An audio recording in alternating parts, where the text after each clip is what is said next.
All right, let's begin. Good afternoon, everyone. Yesterday, we had the examination for GS1 2023. GS1 23, students, as you all know, incorporates history and culture. Have you had a chance to look at the paper? Yes, how is it? ठीक था? Is it easy? Few questions. Again, the divided lot, wherein there are certain areas wherein you might have less information. But apart from that, few questions were literally very simple. They had come from the NCERT directly.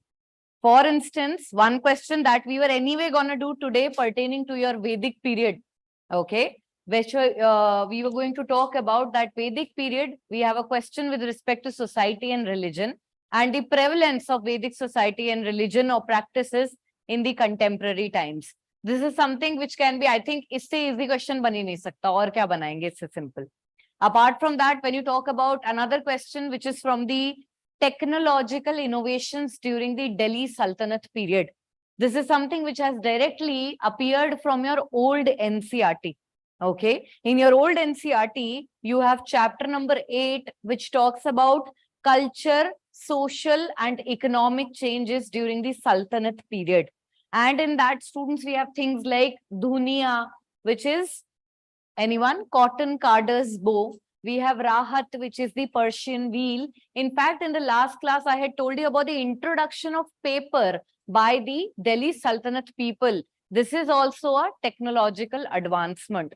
Moreover, students, even the development of textile industry in the medieval Indian period is considered to be technological advancement.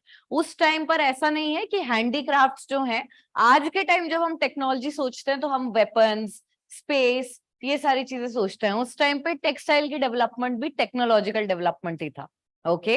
Apart from that, students, when you talk about the Turkish invasion of India, okay, when Muhammad Ghori came to our country, there were certain reasons for his success.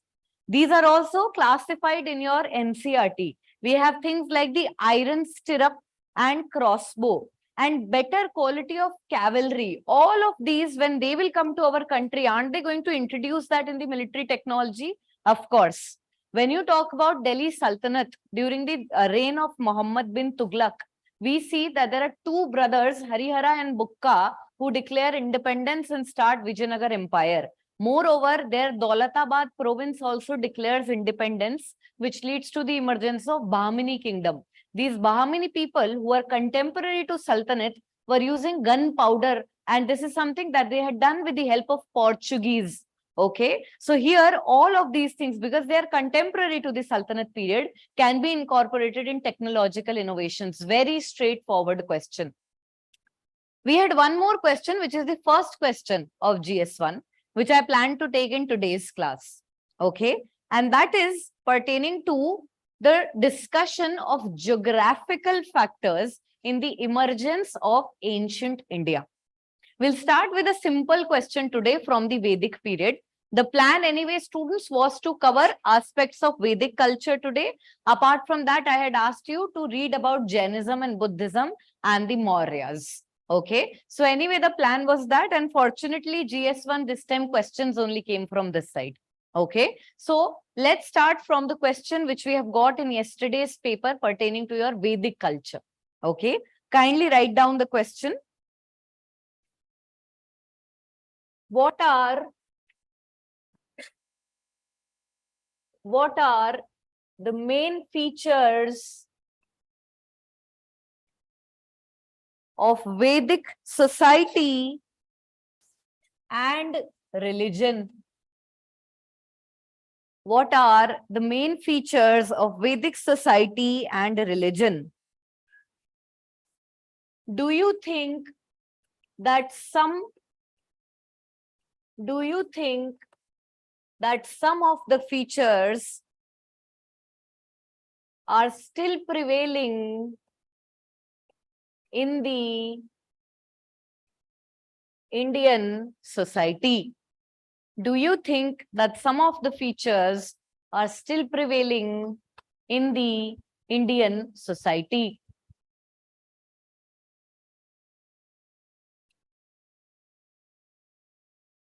Okay. It's 3:42. You have 5 minutes to sort out some points in your mind. Since we cannot write a full-fledged, it's a recent question. So don't go for a full-fledged, but pointers that this is what I'll write in introduction, body, conclusion. 5 minutes you have, think about it, and we'll have a discussion.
Okay. Shall we begin? All right. So students, as you can see, this particular question was anyway a part of our agenda with respect to the Vedic culture. In the Vedic culture, in the first class itself, I had told you that when we talk about the Vedic period, it is divided into two parts. And one of the main questions that can be spoken about is the transition.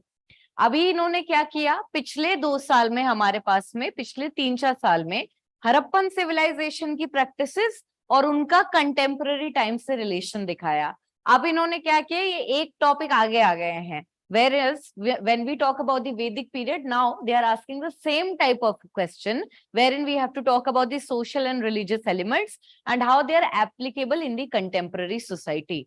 Harappan civilization की अगर बात करी जाए तो शायद आपको एक बार फिर भी सोचना पड़ जाए that what are the practices which are still prevalent in the contemporary world. However, when it comes to Vedic religion, I think all of you must be having good 5-6 points in your head कि भाई Vedic period से क्या क्या आज के time तक continue कर रहा है. इनफैक्ट स्टूडेंट्स रिलीजन के एस्पेक्ट से देखेंगे तो सब कुछ कंटिन्यू कर रहा है. सोसाइटी के एस्पेक्ट से देखेंगे तो 90% चीजें अभी भी हमारे पास में कंटिन्यूइंग एग्जिस्टिंग और लिविंग ट्रेडिशन की तरह चल रही हैं. Okay, keeping that in mind, students, how will you give the introduction? I have one introduction from Nikita. She has spoken, she has taken the keyword as the Vedic period, the Vedic society itself, and she has suggested that the Vedic society was a major breakthrough after IVC in the Indian ancient history. It is associated with the advancement of Aryans into Indian subcontinent that gradually progressed from semi-nomadic to a settled society. It's a very good introduction. The reason being that instead of talking about any Aryan migration or invasion, she has pointed out that there is advancement of the Aryan people and they are slowly progressing in the Indian subcontinent. As we see even from the Rigvedic period to the later Vedic period, they will be covering more areas. Can anyone tell me that if I am talking about the Rigvedic period, which part of Indian subcontinent am I standing in? And when I talk about the later Vedic period, where are the extra areas in which I have expanded? Rigvedic period, northwest, precisely the same area wherein the Harappans were flourishing, Sept Sindhu area. Okay. Sept Sindhu area is the Rigvedic period. When I talk about the later Vedic period, where is the expansion happening, students? Gangetic Doab region. Okay? We have the upper and middle Gangetic Doab region, which will be settled by the Kuru Panchal tribe. The reason why we are able to move eastwards is because in the later Vedic period, there will be use of iron tools, and that will help in forest ka clearing altogether. Okay? Chaliye. Keeping that in mind, students, one introduction is this. Just a second. Let's see what the online students have written and then we'll talk. Okay. So one more student has written that India as a civilizational state has preserved many of its ancestral legacy. Perfect. Indeed, that is the state. Vedic aspects are one of the influential among them. So it's a very crisp introduction, wherein we are simply trying to point out that it's not just the Vedic culture, but there are many civilizational aspects of Indian history that are yet to be continuing as a part of living tradition. Good. Any inputs from here? Same thing? Anything new? Okay. Introduction, we do not need a lot of innovation here. We are given few key terms, which is the Vedic society and religion. Anyway, when you look at the question, you always tend to feel कि मेरे को इसके body portion के अंदर क्या बहुत ज़्यादा content लिखना है? क्या इस particular question में body में लिखने के लिए बहुत ज़्यादा content है हमारे पास में? Yes. ठीक है? We know about society, we know about religion, we know about the practices that are still prevalent in the contemporary times. Keeping that in mind, I think one of the best ways would be a short and crisp introduction, as I have just pointed out from one student, that indeed that there are very much aspects of the Vedic society and religion that yet are continuing in the contemporary times. We proceed towards the body portion and immediately get to the gist, get to the point which is asked in the question. What do you think in the body portion? What do you think are the most key burning aspects that should necessarily be incorporated? Yes? Okay. चलो इसको इस portion को हम थोड़ा सा board पे भी elaborate करेंगे. I have my society and then I have religion and then finally I'll also talk about the continuation aspects altogether. Okay. When I talk about society, one student is pointing out that we can talk about the position of women. Okay. Institution of family and tribe. Okay. Is it something which we can kind of put it with this only? That is done. That is family. हो गई बात. Very good. The Varna system. All right. Please notice we are not given the term Rig-Vedic period. We are given the term Vedic period, which means you can incorporate the features of both Rig-Vedic and the later Vedic period. Okay. All right. So I have my Varna system. What else? Pastoral agriculture is economy. What else? Egalitarian society. Very good. But it was not egalitarian. Actually, there was a transition. You have to specify when it is only a part of the Rigvedic period, because then it is not a continued tradition. Do we have an egalitarian society in the contemporary times? No. Okay. All right. Also, what you had pointed out when it comes to the pastoral and nomadic society, if you don't have any points, you can put it in the end. But primarily, it is a part of economy and subsistence. What else?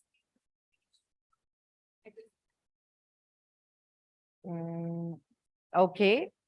Not a very bullseye target point. Yes. Division of labor. Varna system. Okay. Patriarchal society is done. Yes.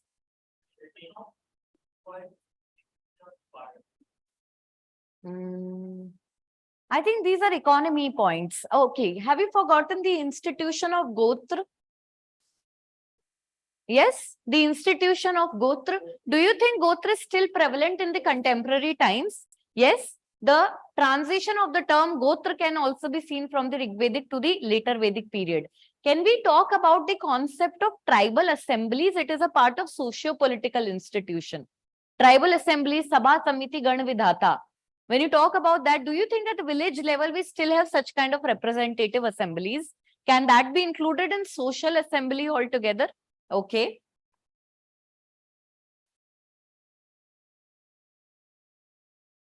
This side, when I talk about religious practices.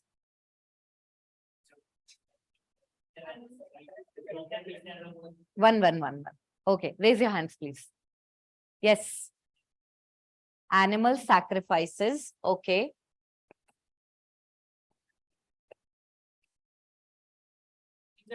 Secular society. You cannot say secular society and then talk about gods. When you say secular society, there is no focus on gods. Vedic period is an opposite thing of secular society. Harappan, sorry. Yeah, it's nature. What you can say, nature-based worship. Okay, nature gods and goddesses. ठीक है. What else? Which domination? Priestly domination. Priest. चलो ठीक है, कोई बात नहीं. आएगा, religion में भी आएगा. ये इंटर उसमें मानते हैं. Very good. Materialism. Is there a shift though from materialism? Towards the end of later Vedic period, it's going to change from materialism towards philosophical aspects. Irrespective, do you think Vedic sacrifices, which are known as yagya, are still a part of contemporary times? Maybe in a changed manner, but that individualism that had come from community worship to a single yajman performing the yagya students is still very much prevalent in the contemporary time. घरों में यज्ञ हवन ये सब होते हुए देखे हैं. जो एक आदमी यज्ञ में पंडित के साथ बैठा उसे क्या कहते हैं? जजमान या यजमान कहते हैं. और ये प्रैक्टिस हमारी लेटर वैदिक पीरियड के अंदर शुरू हो गई थी. Sorry, sacred trade, sacred investiture ceremony, Upanayan ceremony. Very good. Okay. Cow worship. Very good. Religious text तो अपनी, हाँ ऑफ कोर्स वो लिखी हुई है, it's a part of our culture. I think we have written plenty of points required for this question. Out of this, it will be very easy to even identify what is still prevalent in the contemporary times and what is not. As far as I can see on the board, barring the egalitarian part here and nothing here, maybe barring the animal sacrifices, वो भी देखो, we don't know. ठीक है. So when we talk about these two aspects, सारे के सारे continue कर रहे हैं in the contemporary times. The point is that how do you represent this? Because there is too much data. One way that I suggest to my students is that you show the transition from the Rig Vedic period to the later Vedic period by taking a maximum of 3 to 4 pointers. Okay, you give a heading that Vedic society, and then you talk about the transitions between the Rig Vedic period to the later Vedic period. On a similar line, you talk about the Vedic religion and talk about the differences from community worship towards individual centric worship. And then finally, when you have pointed out these attributes, you take a separate paragraph and jot down how many of these practices are still prevalent in the contemporary times. On the other hand, you can skip the idea of segregating the main features of Vedic society and maybe probably jump into the body portion, wherein you are also telling whether they are contemporary or not. And apart from that, you are focusing on the features. But the second one, students, negates the idea that the question is divided into two parts, wherein I also personally feel that you should focus on both separately. Okay, it's gonna be a little bit lengthier answer. Apart from that, when we proceed further towards the conclusion, it should be a one-liner conclusion that Indian society represents an emphasis on the aspect of continuity and change. ठीक है, ये एक line आपके लिए evergreen line है, खास करके history के ट्रेंड एनालिसिस में. ठीक है, keeping that in mind, students, let's start writing the answer. I will narrate it for you and you're going to write a model answer for yourself for later purposes. Okay.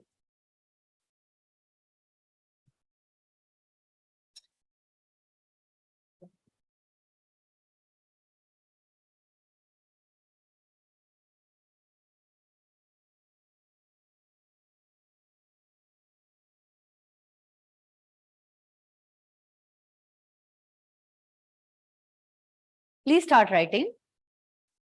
Ancient India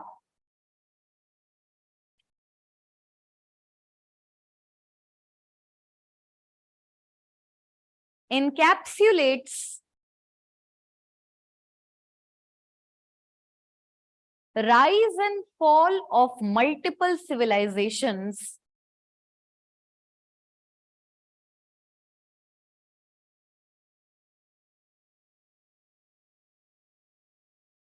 yet one thing that remains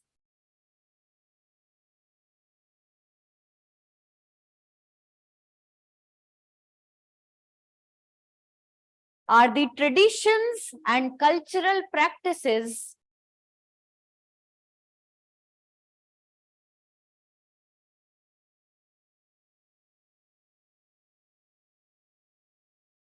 preserved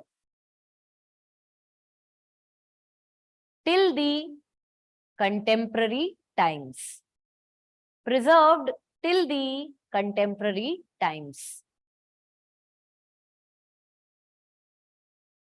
Okay, we'll directly transition towards the body area. Give a subheading, Vedic society. Give a subheading, students, Vedic society. The Vedic society, एक काम करेंगे, before we do that, let's add one more line in introduction. Okay, before we do this, let's add one more line in introduction. The Vedic period is divided into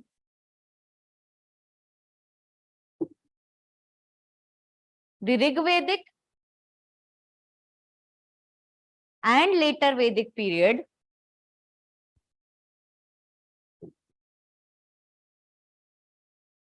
which itself shows transitions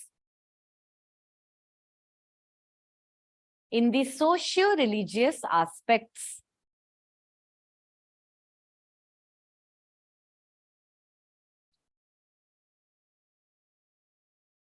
अब आप लोग heading देंगे वैदिक society.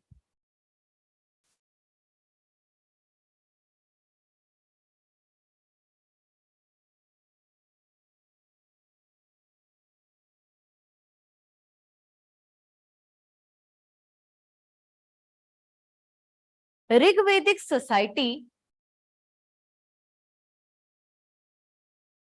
transitioned from being an egalitarian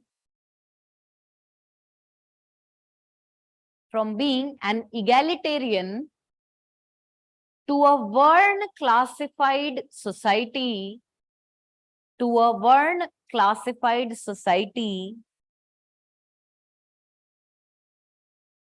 by the end of later Vedic period. By the end of later Vedic period.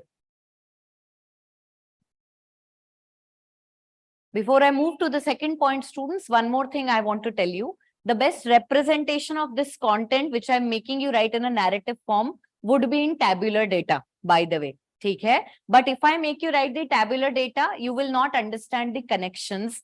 आप लोग यहाँ पर पूरा body portion लिखे flower bracket में लिखेंगे presentation to be done in tabular data. Okay? Right now, I want you to understand the connections. That's why I am doing it in a narrative manner. All right? So we have spoken about the transition from being an egalitarian society, and now it is proceeding towards a fourfold Varn classified society. Moreover, students, you will write that the Vedic society was largely patriarchal.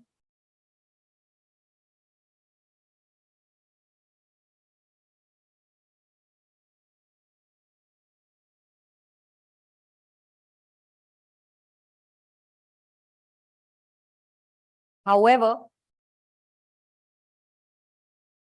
in the Rigvedic period,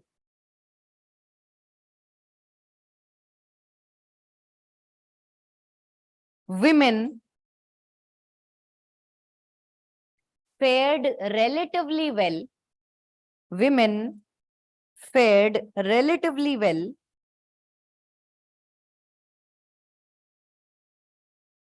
in terms of education and personal choices.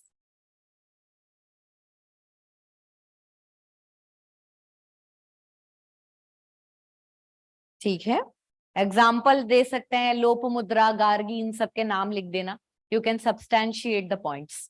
So, in this society, students, first of all, we have understood about the concept of patriarchy. We have understood about the Varn system, how the society was egalitarian, and then proceeded towards becoming a fourfold Varn classified society. Okay. You can elaborate all the points that I'm telling you by substantiating more examples. I'm giving you a structure, a basic structure to this particular question. You can sway it in multiple directions as per your knowledge and understanding. Okay, so we have spoken about the Varn system, we have spoken about the family, we have spoken about the society being egalitarian and transitioning towards the Varn system. Moreover, students, you can write down, in the later Vedic period,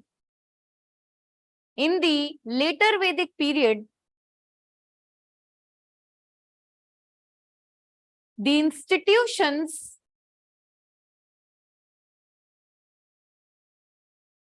such as Gotra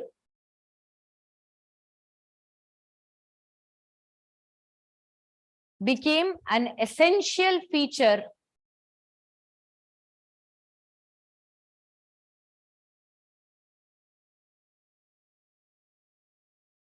full stop.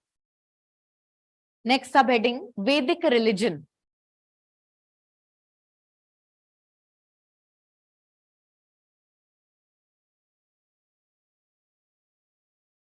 Repeat the last line for me.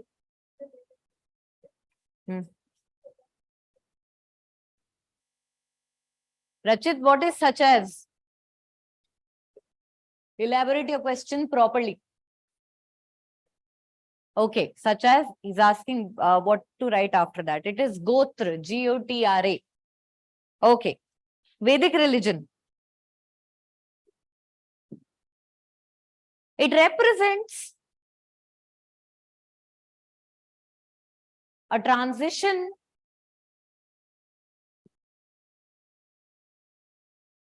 from collective form of worship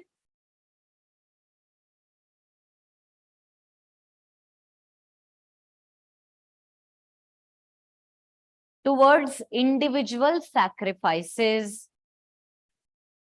Towards individual sacrifices.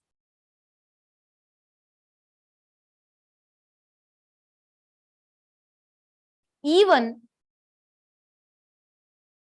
the nature of gods and goddesses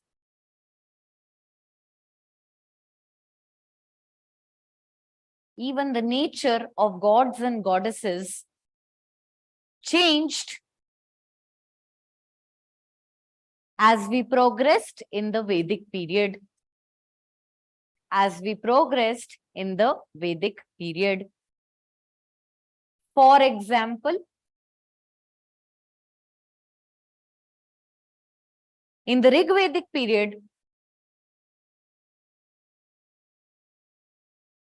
nature gods and goddesses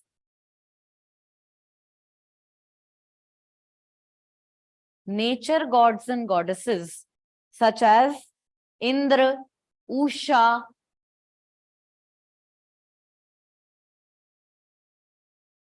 were prominent.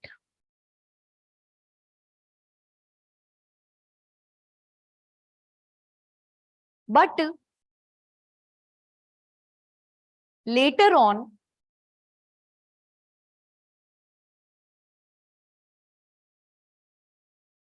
deities such as Prajapati, the creator, minor deity Vishnu, Prajapati, the creator, minor deity Vishnu, etc., dominated the pantheon. The pantheon, Pantheon,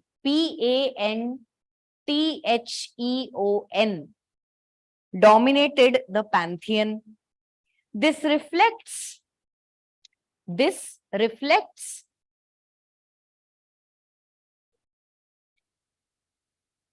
the transformation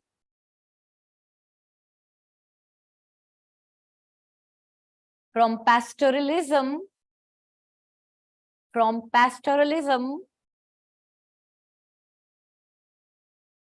towards settled agrarian societies.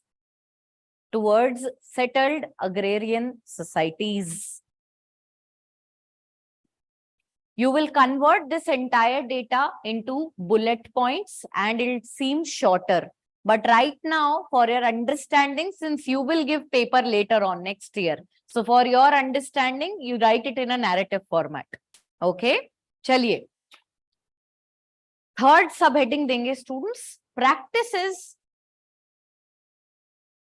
Okay, one more point students. Materialism वाला point नहीं लिखा हम लोगों ने. The Vedic period also shows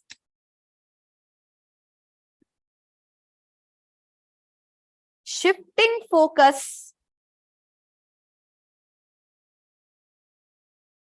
from materialism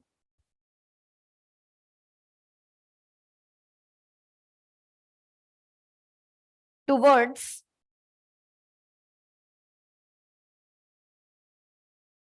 philosophical speculations. Towards philosophical speculations. Example, Upanishads.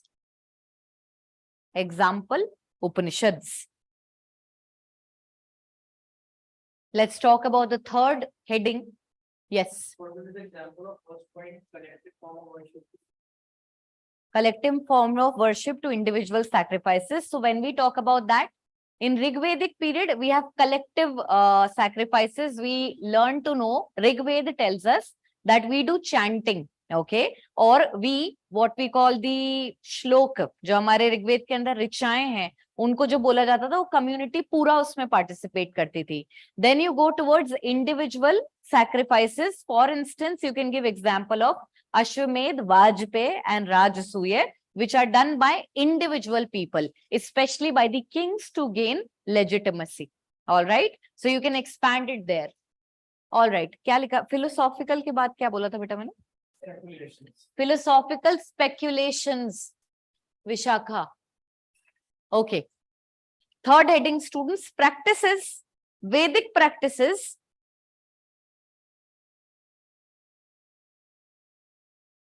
ऐसे लिख दें, contemporary वैदिक प्रैक्टिसेस. हेडिंग देंगे कंटेम्प्ररी वैदिक practices.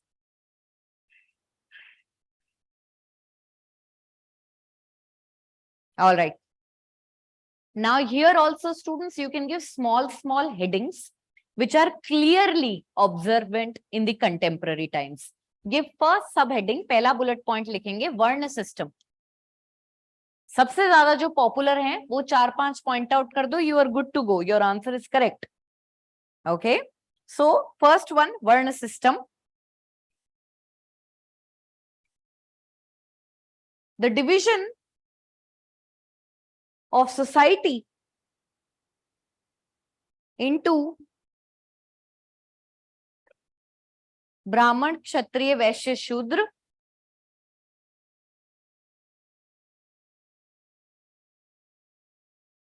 which also gave birth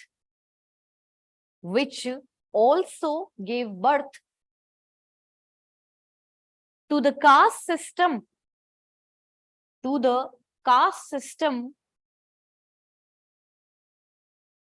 is still an essential social feature.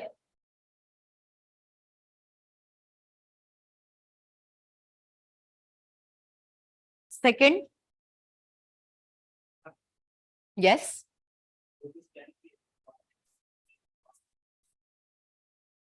Caste politics. What's the point though? Why go in that angle?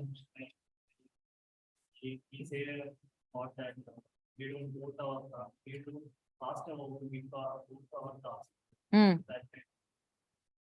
I think, but that's not the need of the question. We are unnecessarily creating a tension here in our answer. Very simple secular question, I think. So let's not go in that way. All right. Second point, cow worship. अब इसमें लिख सकते हो आप कुछ, definitely. But I would ask you to refrain personally. So second point, cow worship. All right. From the Rig Vedic period till the contemporary times,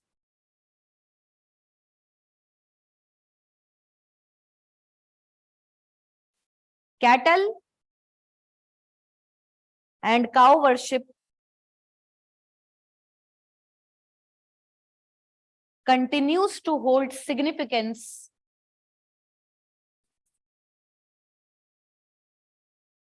in Hinduism.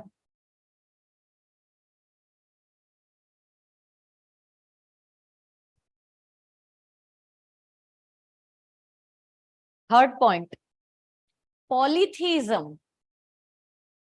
Polytheism. What is polytheism?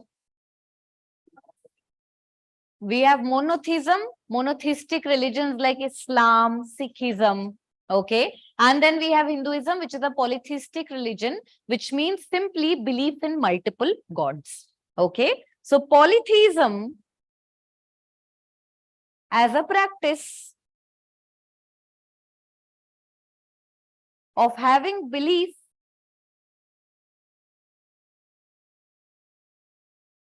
in many gods and goddesses continues.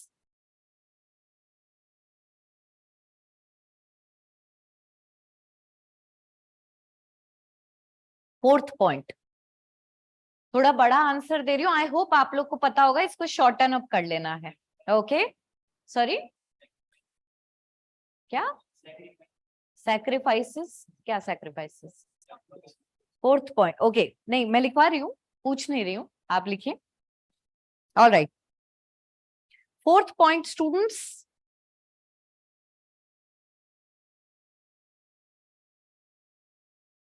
let's talk about the application of Vedic cultural practices in education. So, do you remember the concepts? One is Upanayan and the second one is Guru Shishya Parampara. Not exactly in the manner what we had been taught at that point of time, yet the idea of sitting near your guru and taking instructions is something which is still a very important, prevalent part of the country.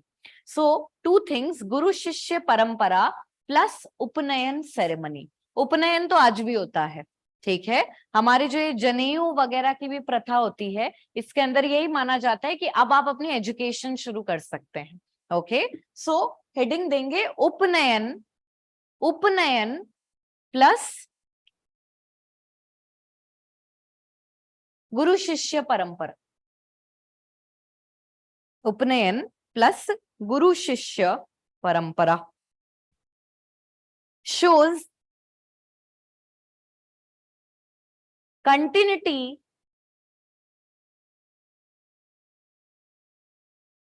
of rituals, shows continuity of rituals. That's it. Okay, animal sacrifices, not really something that we should talk about.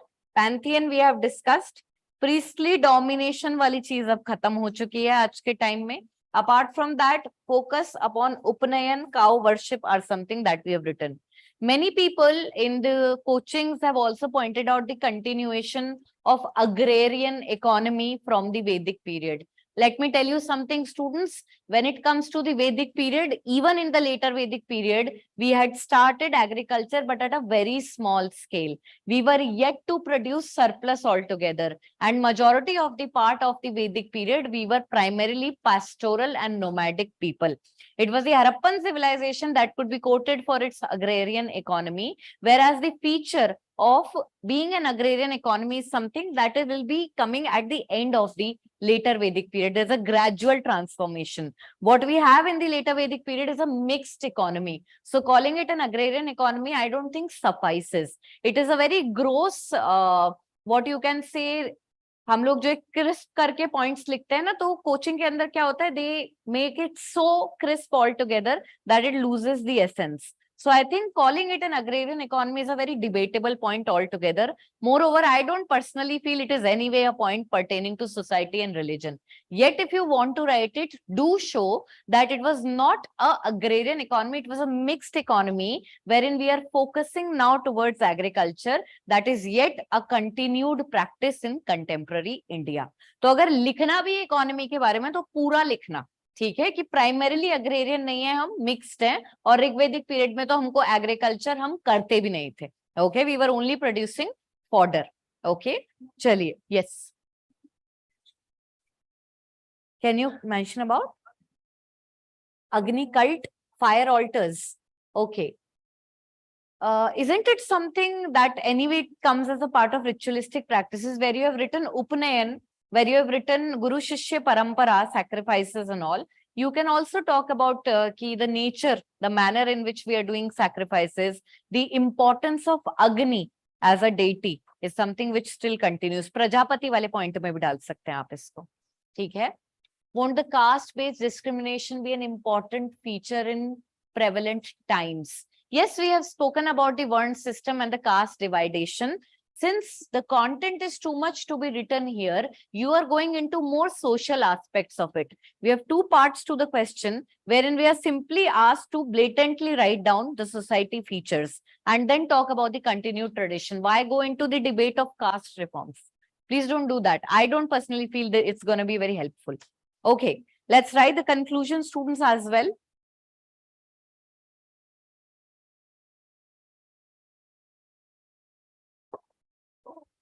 Hence, from the above information,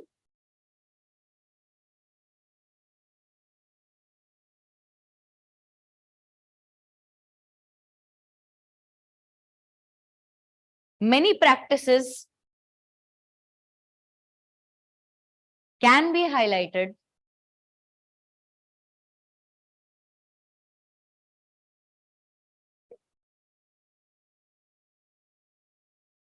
many practices can be seen flourishing. Many practices can be seen flourishing in the contemporary times,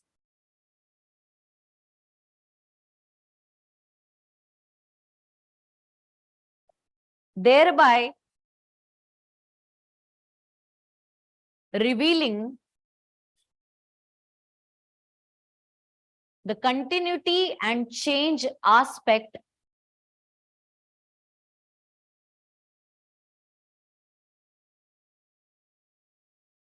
of Indian society.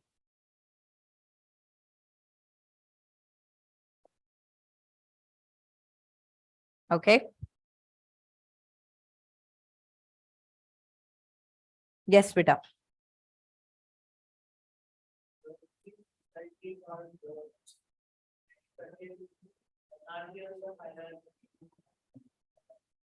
Actually, when we talk about the development of earliest civilizations in ancient India, it is very difficult to understand what can be put in society, what can be put in political functions, what can be put in economy, especially during the Harappan and the Vedic period.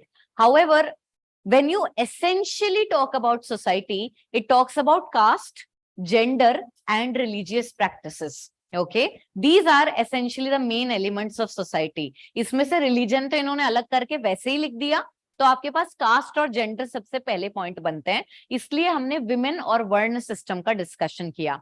More over लिखने को बहुत point लिखे जा सकते हैं जब हमें की पॉइंट्स याद नहीं आ रहे हो तो. ठीक है, तो की पॉइंट्स तो ये हैं, इसके अलावा गलत कुछ नहीं होता. It is how we are placing it. The nature, students, what you may have seen from the GS1 examination this year is that UPSC wants you to become a great writer. They are not really interested whether you remember 100 facts or not. And that is why they are giving you open-ended questions just to see how interdisciplinary your approach is in terms of any social issue, in terms of any economic issue, etc. Can you start from quoting an example from history, trying to analyze the same point from geographical point of view, and then talking about it with respect to current economical impact? कोई भी चीज आप देखें topic उठा के, आपको उसके ऐतिहासिक रिकंस्ट्रक्शन करनी पड़ेगी. उसके बाद आप उसे ज्योग्राफी के बेसिस पर डिवाइड करके बता सकते हैं कि भाई हमारे ऊपर क्या इसका फर्क पड़ रहा है, और फिर आप उसके सोशल इकोनॉमिक इम्पैक्ट्स बता सकते हैं. Which means every topic has applicability in GS 1, 2 and 3, and this is being rotated in the questions. इस बार के क्वेश्चंस में यही नहीं पता चल रहा है कि ये सोसाइटी का है, पोस्ट इंडिपेंडेंस का है, कॉलोनियल इंडिया से पोस्ट इंडिपेंडेंस तक आ रहा है क्या. कल्चर के क्वेश्चंस इतने ओपन एंडेड हैं. हमारे पास टारगेटेड क्वेश्चंस कुछ ही हैं, जैसे कि वैदिक society. Otherwise it's very open ended. And in the first class I told you, the more open ended it is, the more good it is, because the only thing that they are going to check is the manner in which you arrange your answer. Okay, चलिए second question लिखेंगे students. Second question for today.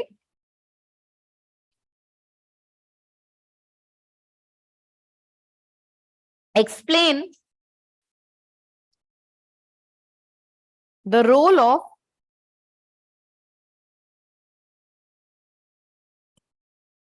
geographical factors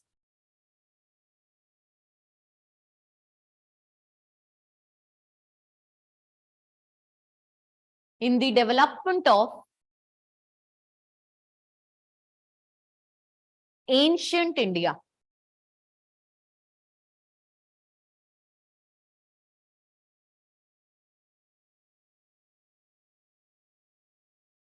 It's 4:28. I give you 4 minutes to think. And headings बनाओ अपने mind में. Content मत बनाओ, headings बनाएंगे आप अपने mind में.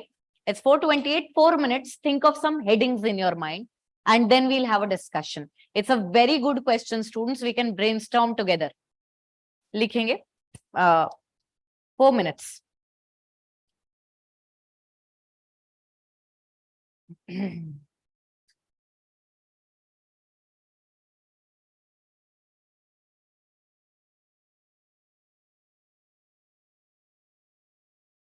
Yes, it's the question number 1 of this year.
All right. When we talk about this question, students, there are n number of ways to assess the information and write it down. Tell me 1 or 2 any creative ways, क्योंकि इसमें इतनी information है इस question के लिए, there is no one right answer. The only thing, when you can actually arrange this entire information in a Shakespeare format, you get more marks. Okay. The idea these days with respect to civil services mains examination is the curation of content and not the memory of facts. Even if you know all the facts pertaining to the geography of India and how it may have impacted the historical civilization, the idea is that UPSC wants you to answer that in a matter of 150 to 250 words. Okay. So keeping that in mind, कैसे arrange करोगे इसको data को? Yes.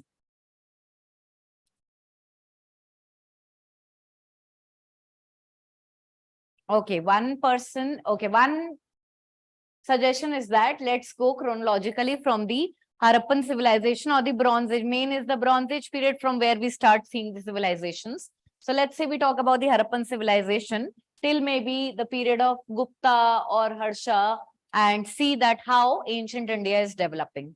Okay, what else?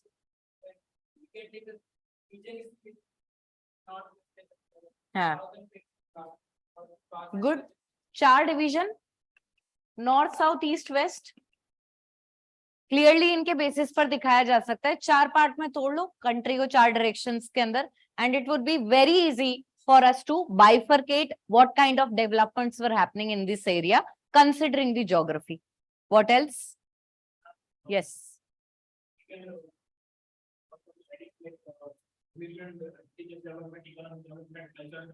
Exactly. The only other way to talk about any civilization is to give the basic headings in history, that is social history, economic history, political history, and region wise how it is impacted. So probably we can go with headings such as the development of trade.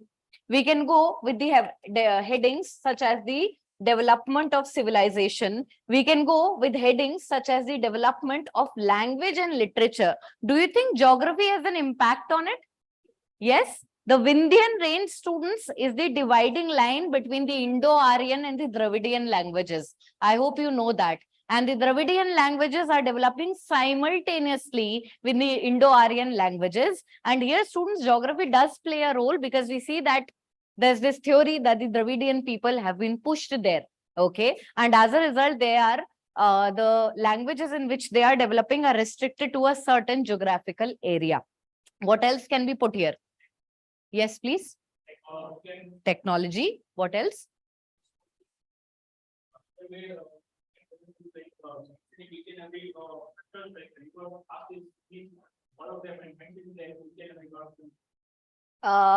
Okay, so we either take the geographical features such as mountains, rivers, that, okay, or first time what you had pointed out are these kind of features. क्योंकि अगर मैं trade की बात कर रही हूँ तो मैं naturally यहाँ mountain, river और sea तीनों की बात करूंगी.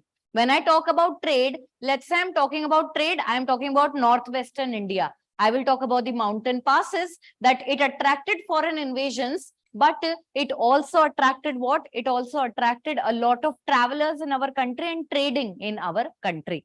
Apart from that, students, when I talk about another point that he's pointing out कि भाई हमारे पास mountains हो गए, rivers हो गए, इनको या तो इसके अंदर arrange करेंगे आप या फिर simple geographical features लेके चलो, ठीक है?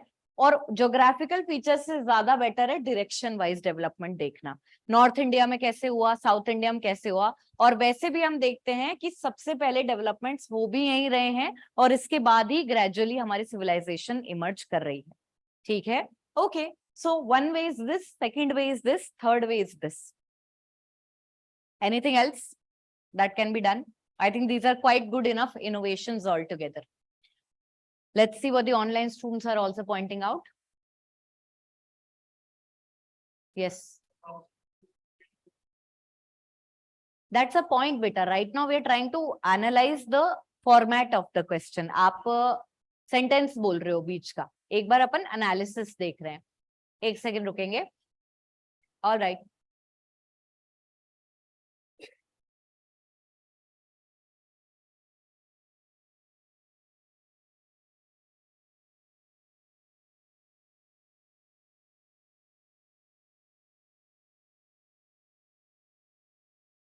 All right. And introduction, multiple students have just focused upon the geography and how we are a resource-rich area. Pawan has written an introduction. Ancient India flourished within its protective and supportive geographical factors such as rivers, hills, etc. Okay. All right.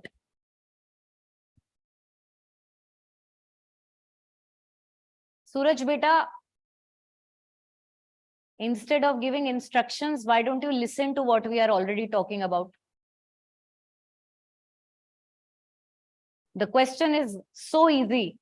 What is the demand of the question? Batana zara. What is the demand of the question? The demand of the question is written in the question itself. That is talking about the impact of geographical factors on Indian history. That is the demand of the question. I hope you understand it. Okay. 1 second. एक बच्चे ने technology भी बोला था, उसको भी लिखेंगे यहाँ पे 4th पॉइंट में हम लोग. Okay, most students have given introduction.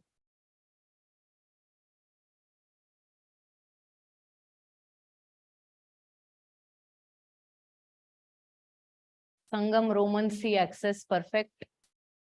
We can divide North, South India. Okay.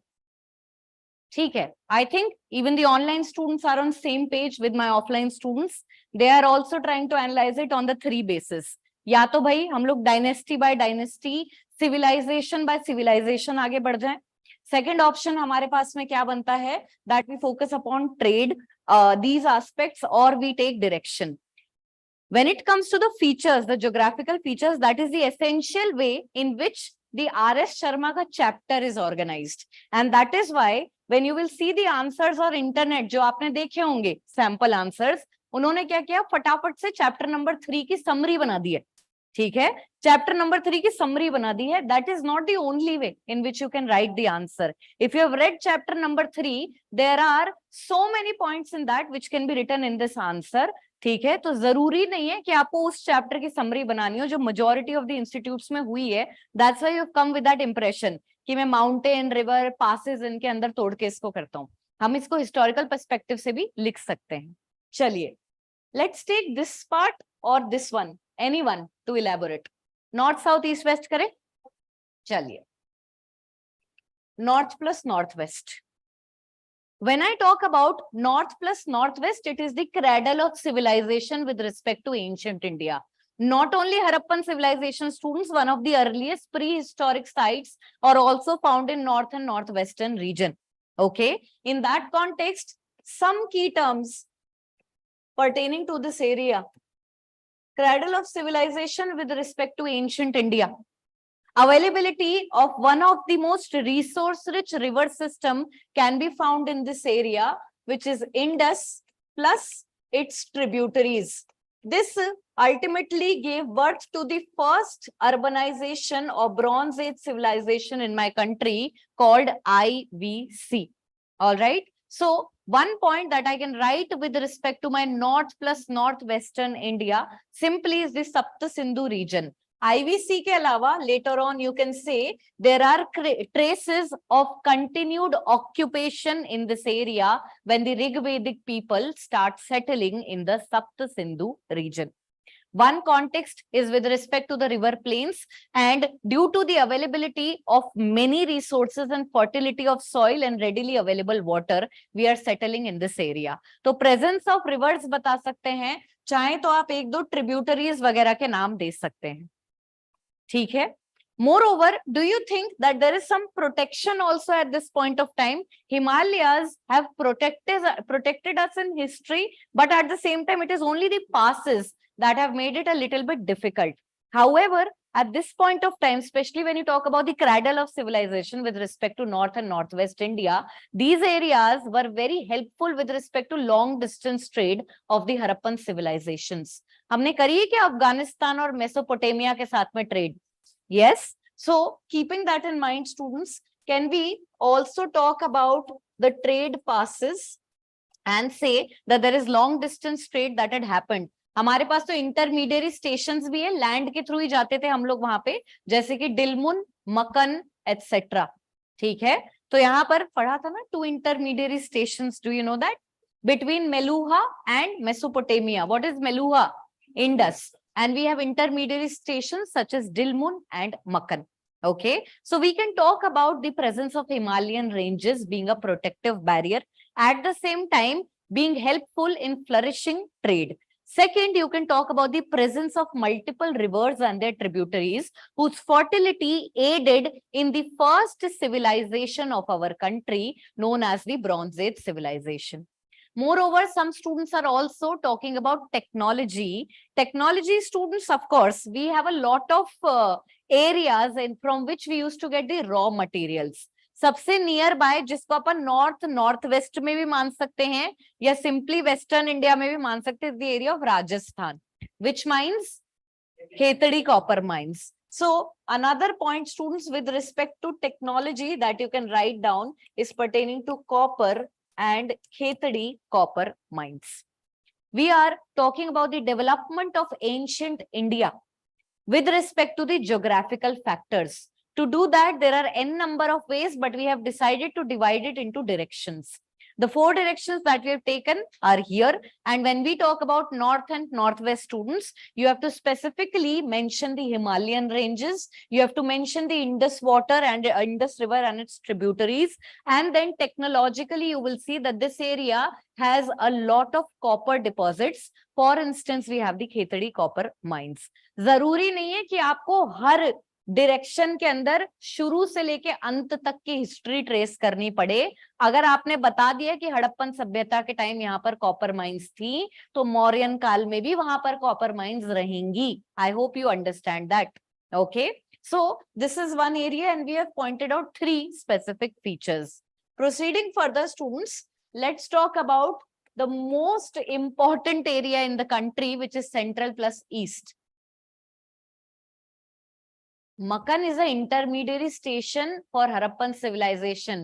Please don't ask such questions in advanced classes. It's gonna make me really scared.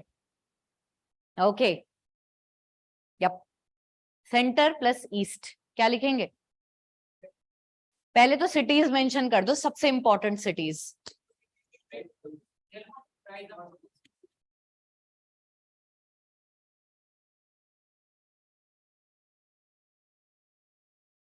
Magadh is area जिसकी capital Pataliputra थी.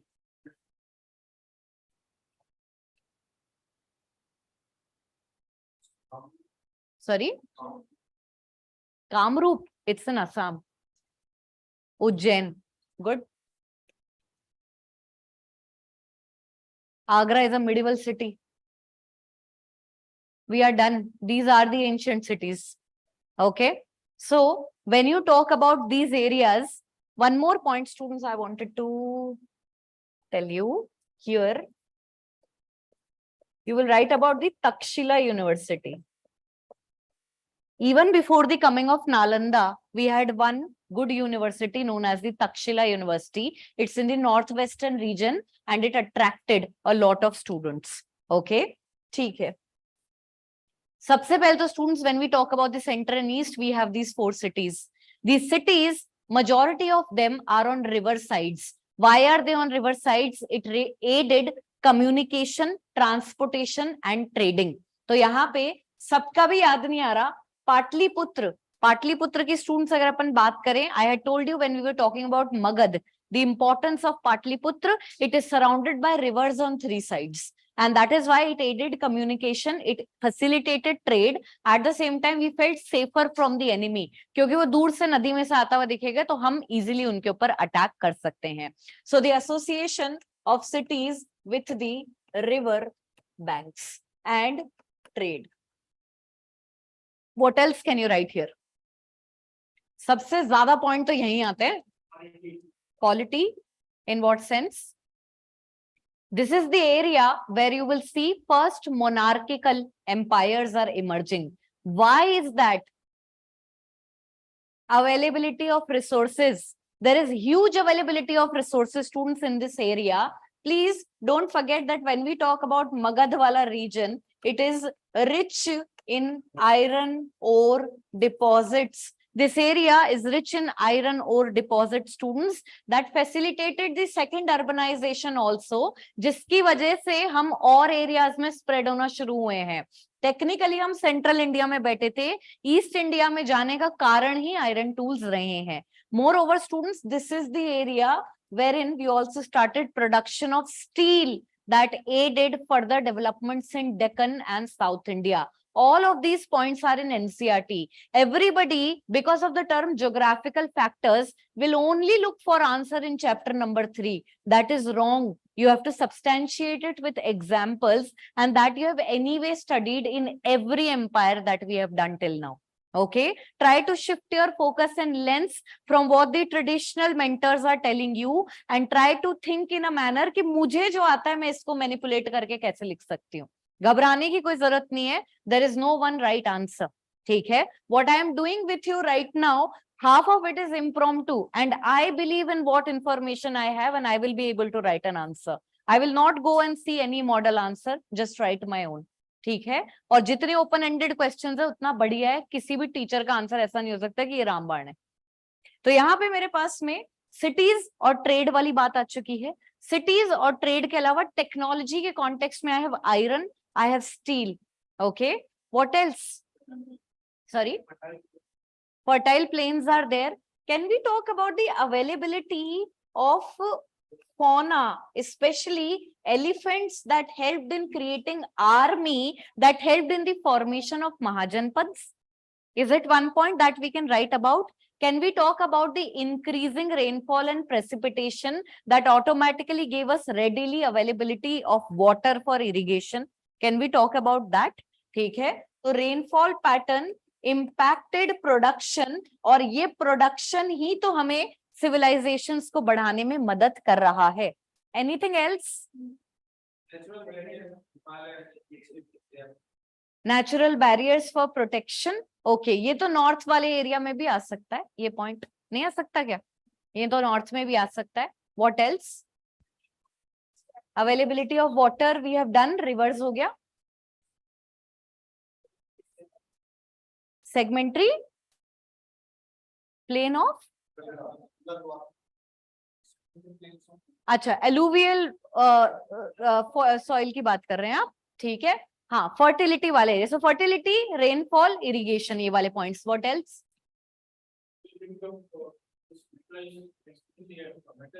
Iron, हाँ, coins वाला point, ठीक है। Availability, because the trade is flourishing anyway students, so all of these points can be incorporate. Technically मैं आपको बताऊं, centre और ईस्ट में आपका जो मगध वाला चैप्टर है ना, उसके अंदर था ना causes for the rise of Magadha, वो है ये, ठीक है। That is one of the best placement. Don't go for that geography of India, it's a too generalistic chapter altogether. Go for these more refined examples that you will find in further chapters. One second beta, let me read something what my online students are also writing. Okay, rivers and minerals, soil fertility, iron, perfect. Takshila University, beta, Kaveri, it also attracted students from the areas apart from the Indian subcontinent. That is why, because of its location, it was known on the other parts as well. Iron plow expansion, timber, geographical centrality of Patliputra, ठीक है। Cities mention कर दी, technology mention कर दी, trade mention कर दिया, multiple points we have taken. Deccan बोलेंगे, सबसे पहले तो ये जरूर बता देना, डेक्कन के अंदर सिविलाइजेशन लेट आई है in comparison. We are not seeing development of Mahajanapadas also even in the Deccan region. We have one isolated one, क्या नाम था, किसी को पता है? Ashmaka. Ashmaka was in Maharashtra, okay. Ashmaka with the capital Potana, ठीक है। It was in Deccan. उसके अलावा हमारे पास में बहुत ज्यादा डेवलपमेंट नहीं है इस एरिया में। पोस्ट मॉरियन पीरियड में होगी विद द असेंडेंसी ऑफ सातवाहानास। बताओ क्या क्या आ सकता है इसके अंदर? ट्रेड रूट, कौन सी ट्रेड रूट?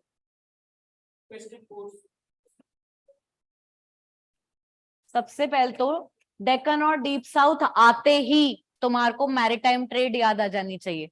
मैरीटाइम ट्रेड की वजह से ये जो है आपके पास पावर में आ रहे हैं। Unlike your North Indian civilization, the empires in South India initially flourished on the basis of trade instead of agriculture. I hope you know that. Yes. So here, students, when we talk about maritime trade, don't you think the trade with the Romans is something that helped the Satavahanas in flourishing? Some of the ports that they have, although are located on the eastern side, but they belong to them, such as Tamralipti. It is in Bengal, but it was operated by the Satavahanas. Okay, so maritime trade, students, is something that you can speak about. Apart from that, Deccan और deep south मेरे ख्याल में इकट्ठे ही बता देती हूँ मैं आपको। यहाँ पर मैरीटाइम ट्रेड में रोमन्स के साथ में भी है पोर्ट्स लाइक अरिकामेडू, जल्दी जल्दी बता दो। Puhar, Uraiyur, very good. कोरकई, मदुरई, मुजीरिस, बहुत इंपॉर्टेंट है maritime trade with respect to Deccan and deep south. How do you utilize this information, students? You will simply say that the presence of water in these areas, favorable wind, is something that accentuated the trade between the Indian subcontinent and especially the Southeast Asian countries.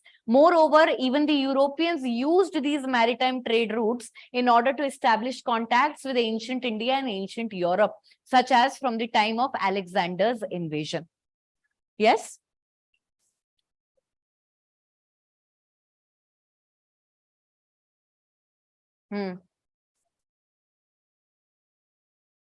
Yes, they were surrounded by that. That's why the threat was not there of political invasion. Northwest में अपन ने foreign invasion fostered with trade routes की बात करी है. यहाँ पर आप sea की वजह से natural protection की भी बात कर सकते हैं. ठीक है. What else can you write? South India में तो बहुत points हैं. Gold mines, very good. Technology wise अगर अपन देखें, we have कोलार फील्ड्स. ठीक है, वी हैव कोलार फील्ड्स जहां से हम लोग ट्रेडिशनली गोल्ड लेके आ रहे हैं. When we talk about Satavahanas, the Andhra region is very important with respect to lead deposits. Satavahanas के coins gold के होते थे क्या? नहीं, they were created out of lead. ठीक है, very good. अरे यार तुम spices कैसे भूल रहे हो? ठीक है, please talk about that. That impacted the presence of spices itself made South India very very important as an area altogether. आप चाहें तो उसे मैरीटाइम ट्रेड के साथ प्रोडक्ट्स में भी लिख सकते हैं. वैसे मेरे हिसाब से इसको स्पेसिफिकली मेंशन करना चाहिए because it's very very important. This is the reason why Pliny is lamenting the drain of gold from Rome to India. So the importance of spices. आप टेक्नोलॉजी वाइज या फिर ऑब्जेक्ट जो मिल रहे हैं हमें उनके वाइज अगर देखें तो ये सारी चीजें लिख सकते हैं. Moreover, students, do we think that textile production is also important? Many students are pointing out the availability of silk is also something which will be. हमारे यहाँ पे rearing of silk South India में काफी popular हो गई थी, even in the ancient Indian period. Okay, so textiles is one area that can be spoken about. All of these are factors, geographical factors ही इनको ब्रीड करवाते हैं. हर जगह पे आप इस चीज को नहीं कर सकते. जहां पे लेड की अवेलेबिलिटी होगी तभी तो लेड के कॉइन्स बनेंगे. तो all of these things are impacting the development of ancient India. What else can you write here? Sorry, pearl industries. इससे बाहर आ जाते हैं हम. और कुछ बताओ. हाँ, cultural context, very good. Language और लिटरेचर का डेवलपमेंट. ठीक है, you can say that the Vindhyan range is the dividing line between the Aryan and the Dravidian languages. Okay, in that context, the flourishing of Dravidian languages is happening in this particular area. Do you think that this area is also accentuated by the presence of foreign travelers who are coming via maritime trade? These are all associated points. थोड़ा सा और सोचेंगे जल्दी से. Sorry.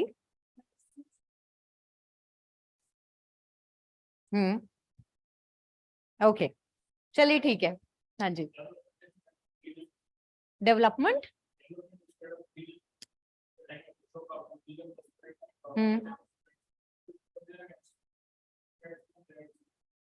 But it's how is it associated to geography? That's the point. It's a cultural contribution. Temple and architecture, but I don't think it has an impact with respect to the geographical factors again.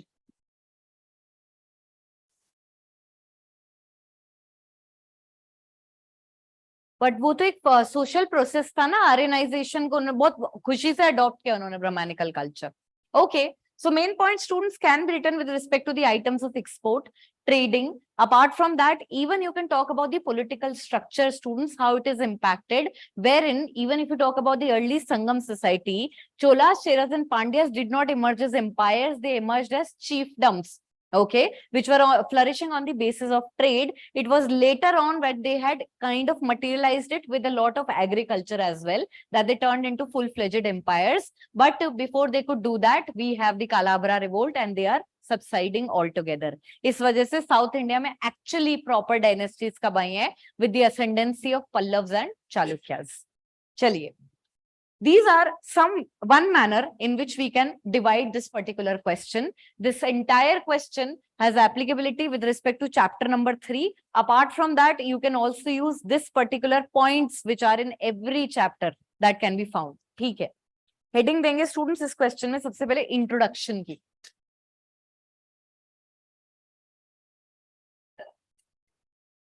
Rocky terrains for good point, megaliths. Too many things to be written. Discuss करते ही रह जाएंगे हम लोग, ठीक है, कि answer लिख लेते हैं अब अपना. इंट्रोडक्शन लिखेंगे स्टूडेंट्स. इंडियन हिस्ट्री और ancient Indian civilizations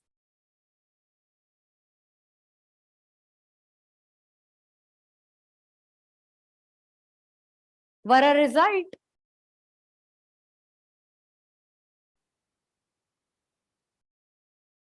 of the geographical factors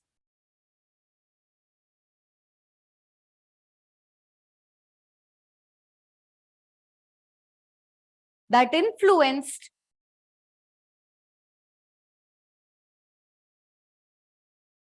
the socio-political and economic developments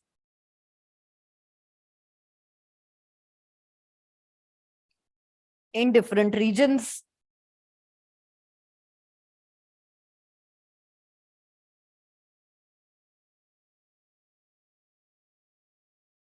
ठीक है. Let's move towards the body part. Give a heading of north plus northwest.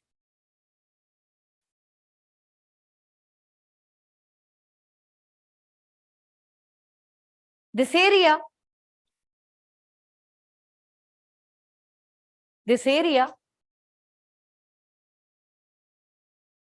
can be considered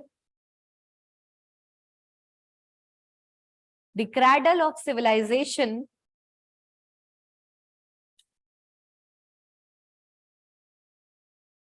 due to the availability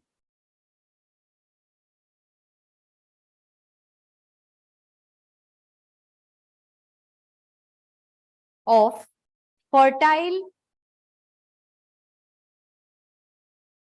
soil, water,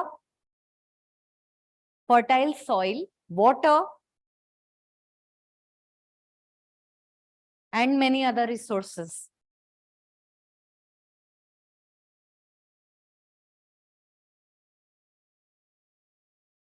This led to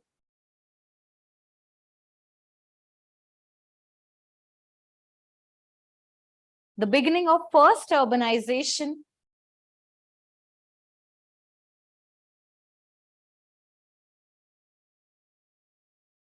bracket में लिख लेंगे IVC, bracket में लिखेंगे IVC, followed by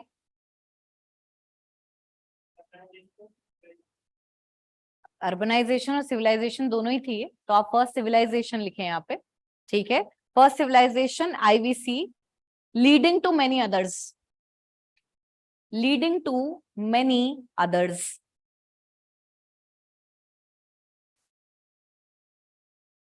ठीक है. However,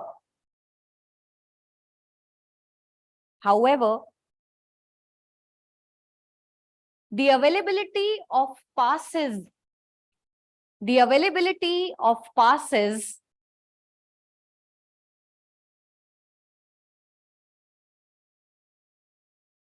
shaped the political history of India,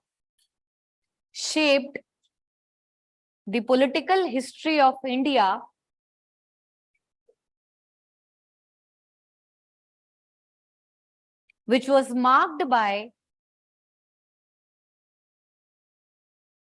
foreign invasions on one hand, which was marked by foreign invasions on one hand. Bracket में लिखेंगे Alexander, Shakas, हुण, हुण HUNA, कौन थे हुण? गुप्तास को डिफीट किया था इन्होंने, स्कंदगुप्त की रेन में आए थे ये लोग, ठीक है, हुण etcetera, close the bracket. Better repeat the last line for me. On one hand, which is marked by foreign invasions on one hand, and flourishing trade passes on the other. And flourishing trade passes on the other.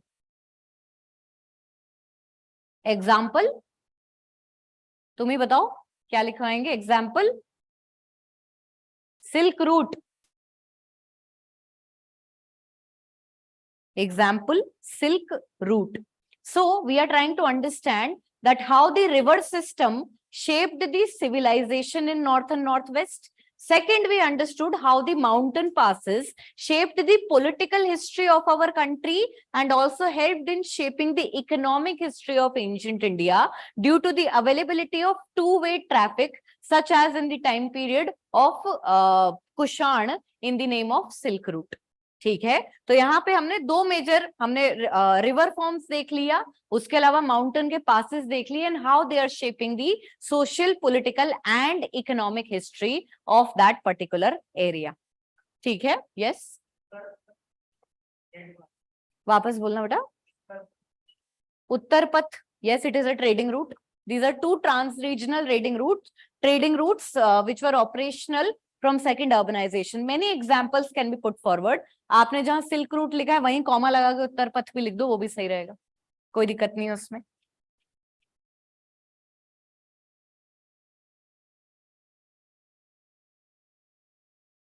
Third point, students, will you will be writing? Yes. In the north and northwest region की जगह central plus east में आ जाएगा उसका area. Yes, it was connecting north and south. If you bar the intricacies of the location, the products are going from Uttar Path of North India towards South India, and the products of South India are going from Dakshin Path towards North India. So in essence, the idea is the north-south divide and two trans-regional routes covering North India and South India. तो बहुत specifics हो जाएंगे अगर आप city wise इसको ढूंढेंगे तो. पहले लिखो, हो गए बहुत questions. Okay. सेकेंड पॉइंट लिखेंगे, थर्ड पॉइंट लिखेंगे स्टूडेंट्स इसमें टेक्नोलॉजी पर्सपेक्टिव से. The regions of Rajasthan,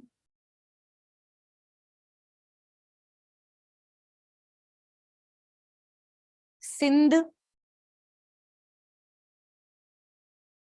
etc. were popular for their metallic resources such as copper and bronze. Such as copper and bronze.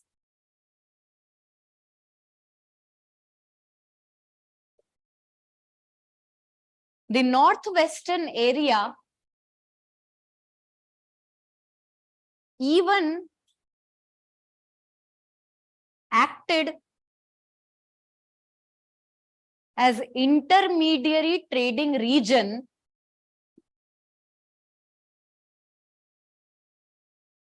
which fostered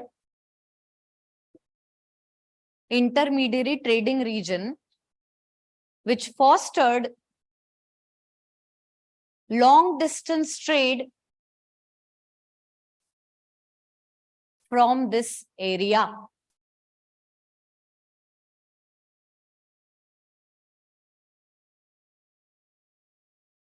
ठीक है, तो ये mineral availability copper और bronze की जो दिखाई, it led to the bronze age anyway.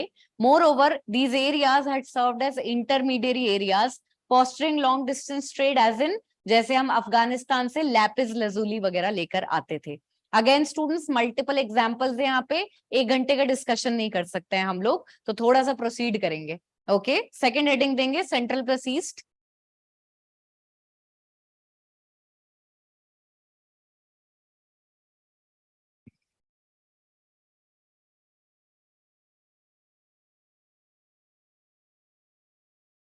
After north plus northwest,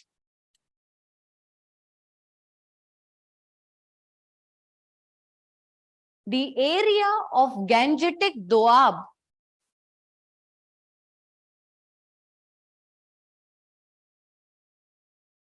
became the primary settlement for early Indians.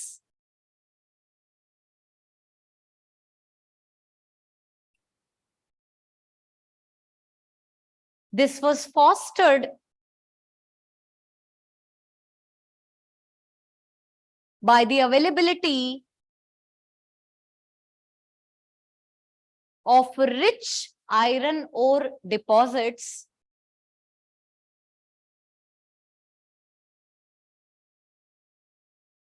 in this area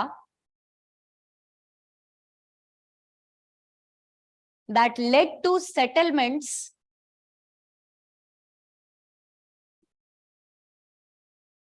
despite heavy rainfall and thick forestation. ये point समझ में आया? इसको रीरीड करेंगे. Despite heavy rainfall and thick forestation. I'm trying to tell you how the iron had fostered the beginning of civilization in this area, despite the fact that there is heavy rainfall.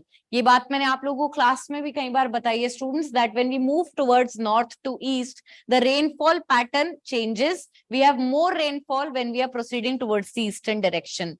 More the rainfall, heavier the vegetation. Heavier the vegetation, it is difficult for us to clear that land and start agriculture there. But in this particular time period, which we call the second urbanization, the beginning of iron age is something that is fostering the settlement in these heavily forested areas.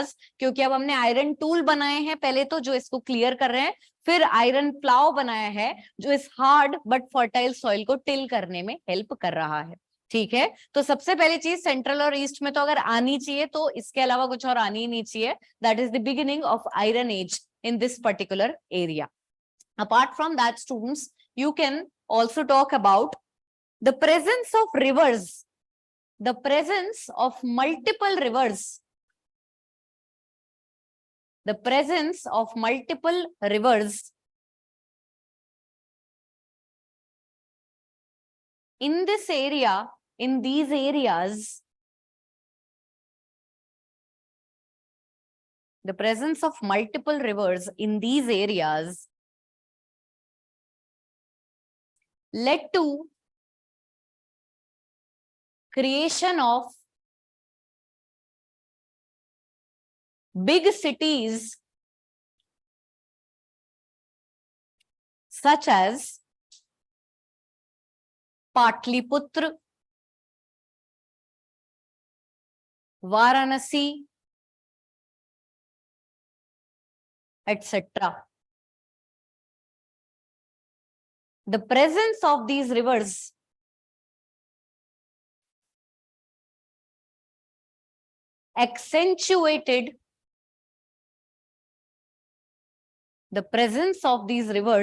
accentuated security, communication, and trade. Security, communication and trade. Okay, so अभी तक हमने एक तो iron के presence की बात करी, which is helping us in understanding the beginnings of civilization in central and eastern India. This is something which corresponds to the beginning of second urbanization and the presence of 16 Mahajanpad. Okay. Second point, students, that we have seen is the availability of so many rivers. Now, the rivers are something around which we are creating our major capital cities. We are creating our major capital cities around these areas. सबसे पहले तो natural protection. Natural protection के अलावा trade मिल रही है हमारे को बहुत ज्यादा इस एरिया से, ठीक है. तो ये कुछ चीजें रहेंगी which will be very very important. More over iron के अलावा जैसा कि मैंने आपको बताया, the making of steel is also something that will happen in this time in this area. So during the Mauryan period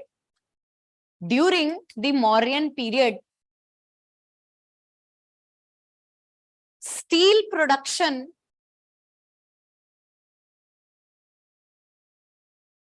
began in this area.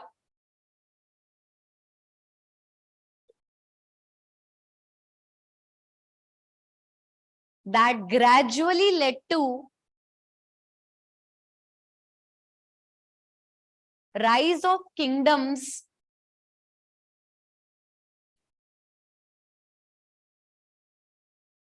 in northwestern and Deccan, in northeastern and Deccan regions.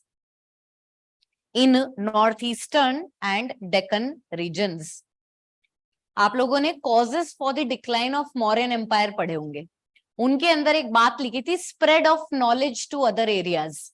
उसमें लिखा गया था that the art of making steel, which was started by the Mauryas as a part of a centralized empire, once it started declining, we see that the making of steel and the making of iron, this knowledge had already spread to parts of Deccan, to areas of east and further northeast areas. And once this centralized empire declined, we see beginning of small regional empires. For instance, in Kaling, we have the Chedis. Okay, so these kind of points were already mentioned in the NCERT, and the reason why it is happening altogether, students, is because there was availability of these metals in this area. They were exploited by the Mauryans, and later on they helped in spread of civilization, especially in eastern areas. Okay, so availability of steel has been written, iron has been written, presence of rivers in cities is something which will be very important. One more point you can write.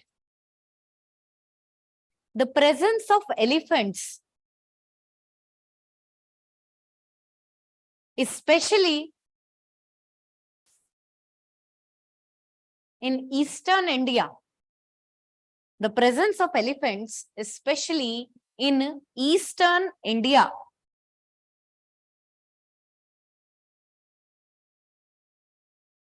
the presence of elephants, especially in eastern India, gave strength to the earliest armies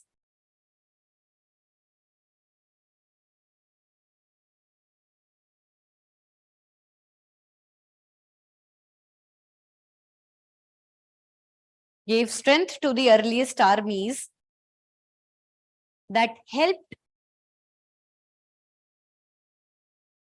in the formation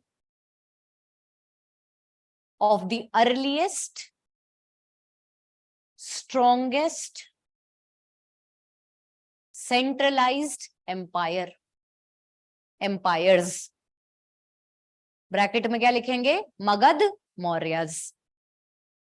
Magad Mauryas. Many places, students, in many statements, they are devoid of examples, which I have pointed out to you, but I am sure you will be able to write examples here.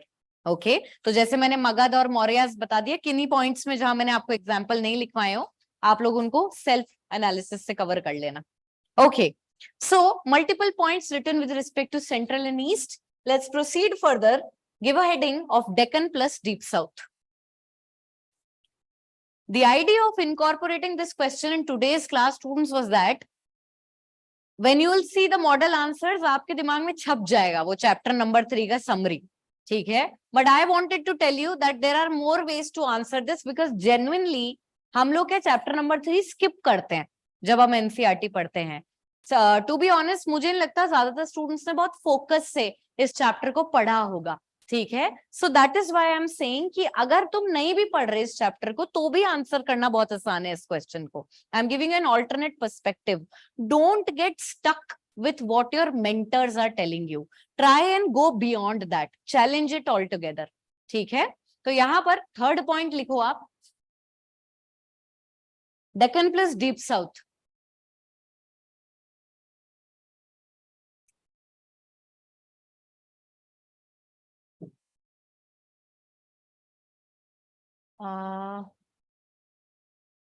We'll talk about this, Pradeep, at the end of the class. Okay. All right. Deccan plus Deep South. One of the biggest advantage of the peninsular region was the natural protection from foreign invasions.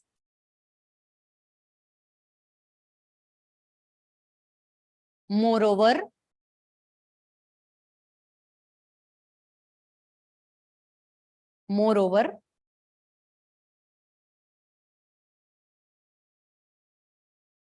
the same waters provided the opportunity of extensive maritime trade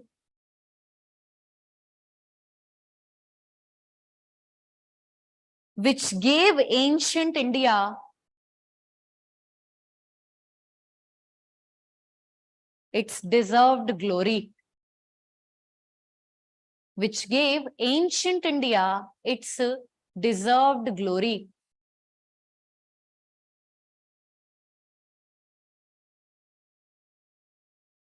The presence of multiple ports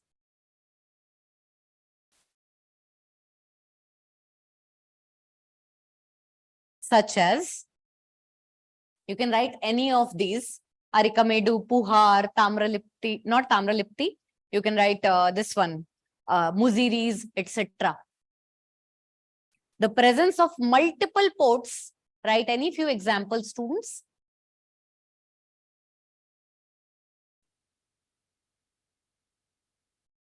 Beta, the question is from GS1. We are doing the first question of yesterday's examination. That is the impact of geography on Indian history. Okay. Can you repeat the line for me, beta?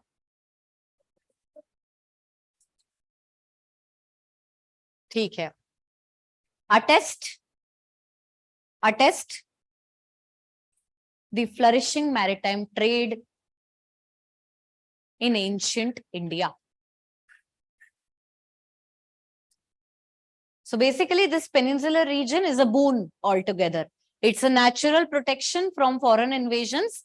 Problem क्या है, north west में हमें trade का फायदा दोनों जगह हो रहा है. पानी भी हेल्प कर रहा है, पासेस भी हेल्प कर रहे हैं. लेकिन एक जगह पानी तो बून बन गया for security from foreign threats, जबकि वो पासेस हमारे नॉर्थ इंडिया की पॉलिटिकल हिस्ट्री की पूरी शक्ल बिगाड़ कर रख देंगे.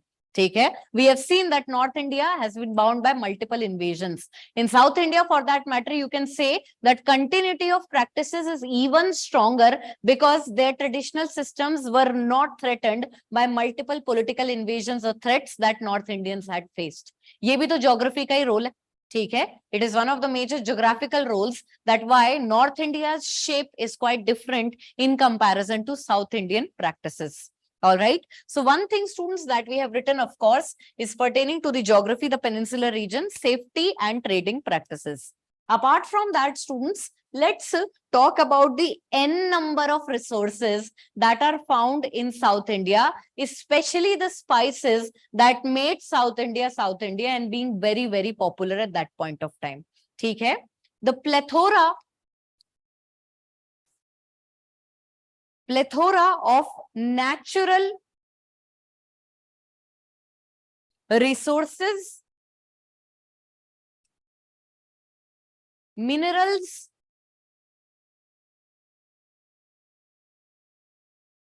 metals,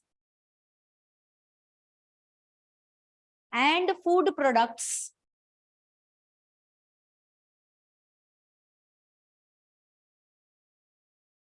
led to extensive prosperity led to extensive prosperity in the earliest kingdoms such as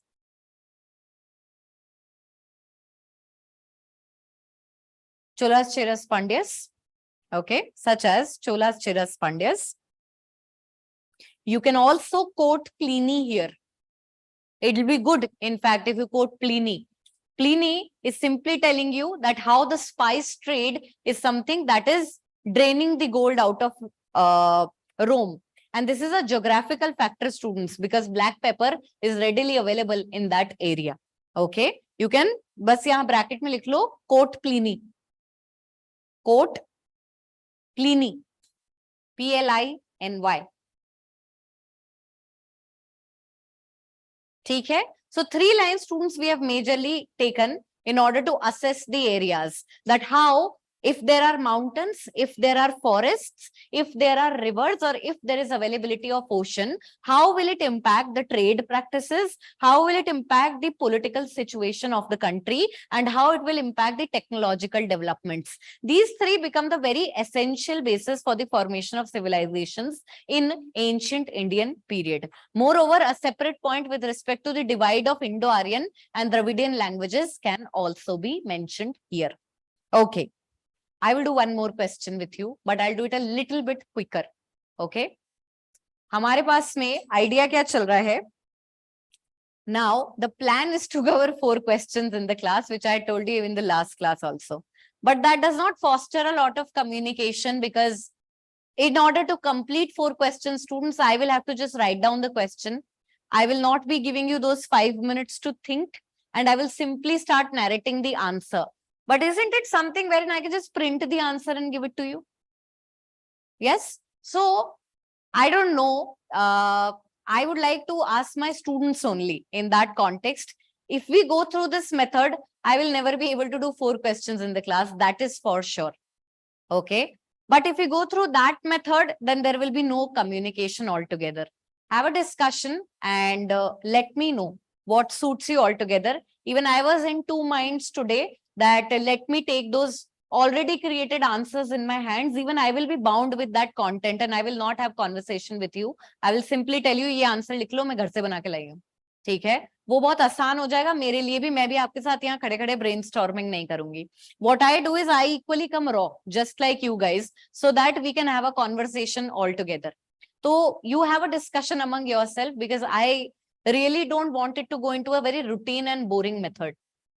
तो आप देखें जरा, लेकिन एक क्वेश्चन आज और करते हैं, अपनी स्पीड देखते हैं 5 मिनट के अंदर कर पाएंगे या नहीं कर पाएंगे.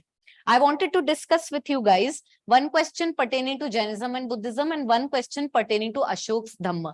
Jainism, Buddhism is going to be a very lengthy question. So we are going to do it on Wednesday. That is on our next class. So we can quickly do one question on Ashok's Dhamma. Okay.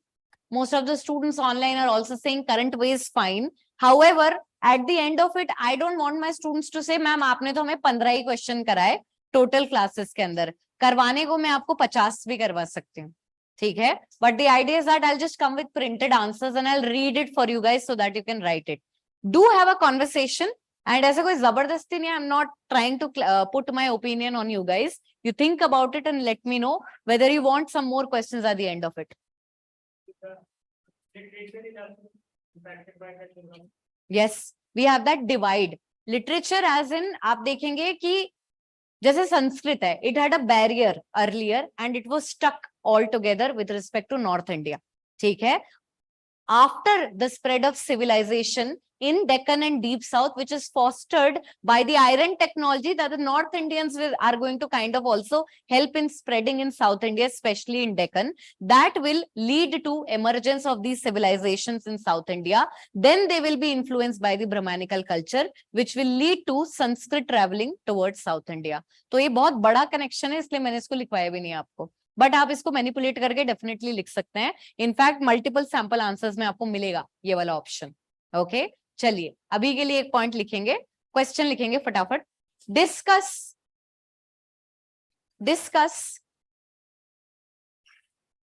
The nature of Dhamma. Discuss the nature of Dhamma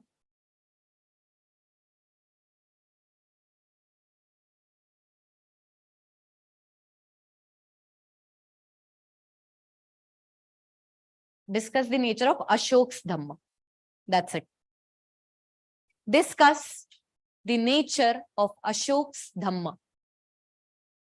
काफी interesting question है ये students. आप देखेंगे जैसे वैदिक society पे question आ गया ना, I am pretty sure when it comes to Mauryas, they have already over exploited the questions pertaining to art and culture and inscriptions.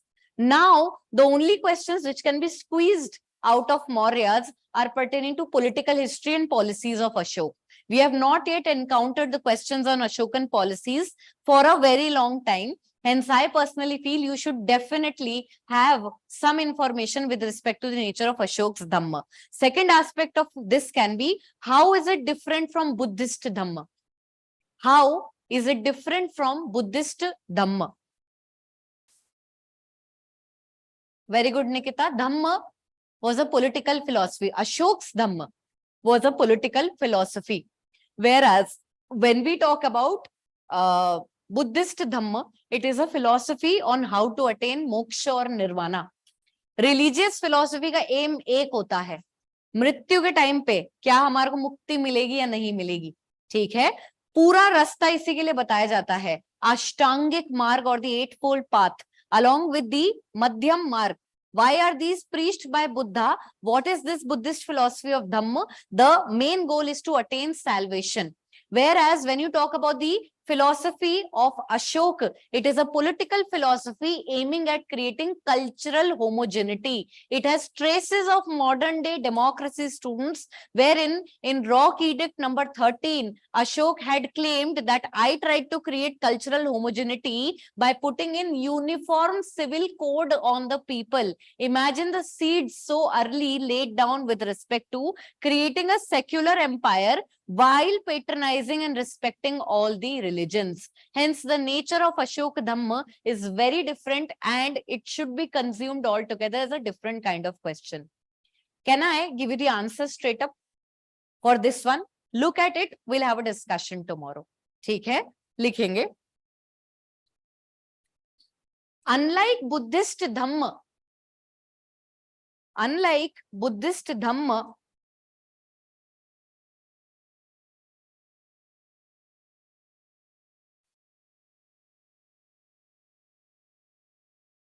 which was a religious philosophy,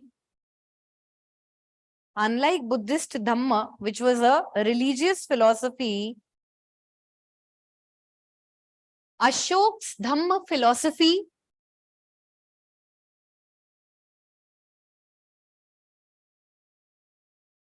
has more political leanings.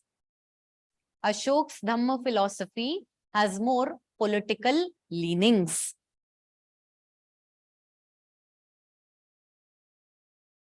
Via his Dhamma policy,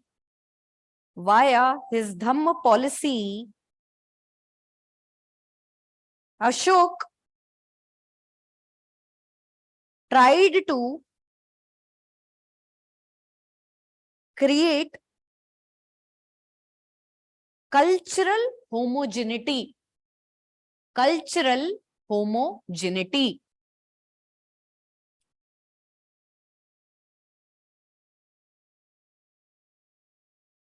The principles of Dhamma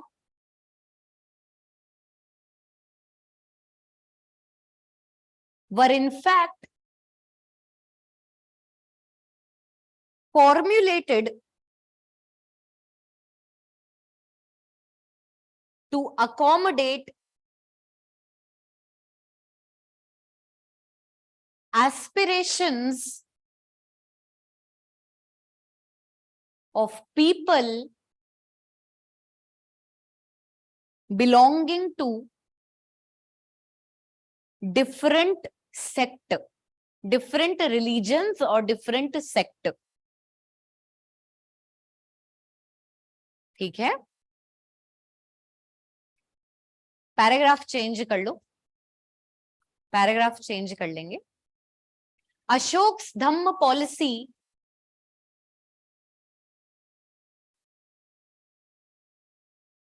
rested on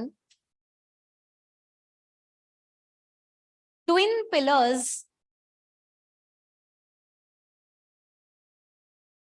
of non-violence,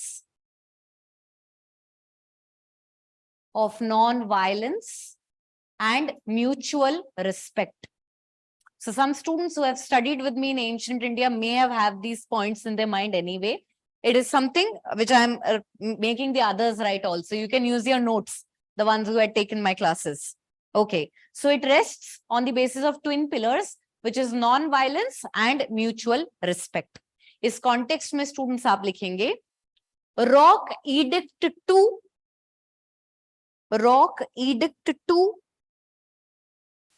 focuses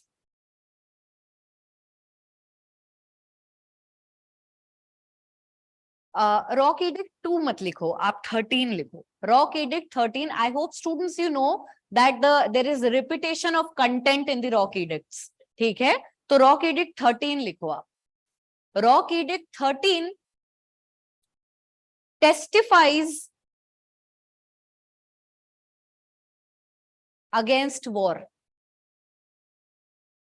मैंने आपको बताया अशोक के धम्म philosophy के 2 base हैं, non violence और mutual respect. अब मैं आपको एग्जाम्पल दे रही हूँ, ठीक है. एग्जाम्पल के अंदर मैंने रॉक एडिक्ट 13 का एग्जाम्पल आपको दे रही हूँ तो ये बताने के लिए कि कैसे नॉन वायलेंस के ऊपर फोकस किया गया है. नॉन वायलेंस के 2 एस्पेक्ट होते हैं students, non violence among humans and non violence towards other animals. तो यहाँ पे वॉर नहीं करेंगे तो आपस में नहीं लड़ रहे, और उसके अलावा कैपिटल में ये एनिमल किलिंग बैन करेंगे, तो वो हो गया non-violence towards animals. We are substantiating both the points. Okay, so यहां पर आप लिखेंगे rock edict 13 testifies against war, full stop. Moreover Ashoka even put a ban on animal killings in his capital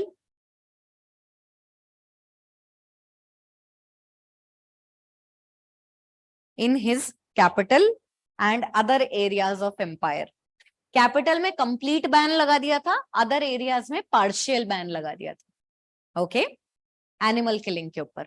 so we have expanded the point with respect to non-violence. Let's also talk about mutual respect. Ashoka's dhamma policy stresses on respecting slaves, elders, Brahmins, and other priests.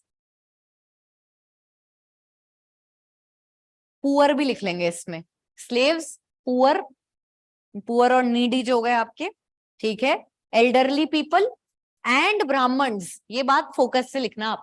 Ashok ने बोला था अपनी Buddhist policy में कि धम्म policy में कि Brahmins की respect करनी चाहिए, और फिर उसके बाद वुमेन को क्या समझाएंगे वो, discard rituals. Yes, that is why there will be a problem between the Brahmins and Ashok, and this is something which will manifest into the coming of only Brahmanical kingdoms during the post-Mauryan period. Shungas, Satavahanas, Kanavas, Cholas, Cheras, Pandyas तो वैसे अलग impact है, but आप देखेंगे कि हमारे पास जितने भी kingdoms आ रहे हैं in the post-Mauryan period, all of them are ferociously adopting Hinduism. It was a challenge to the Ashokan Buddhist policies, okay, और धम्म policy. तो यहाँ पर हाँ, उन्होंने पूरी प्रीस्टली क्लासेस के लिए बोला था, but this term Brahmans is something which has been put forward by him to show that कि मैं कितनी म्यूचुअल टॉलरेशन चाहता हूं among the different religious societies. ठीक है, तो ऐसा नहीं है सबकी बात करी है उन्होंने, लेकिन ब्राह्मण शब्द स्पेसिफिकली यूज किया है, करेक्ट, इन दी रॉक एडिक्ट नंबर 3. ठीक है, इसलिए मैंने आपको फोकस करके लिखवा दिया. However,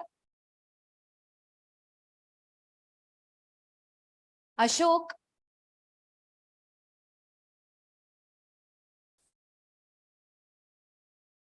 also urged women to give up on unnecessary rituals.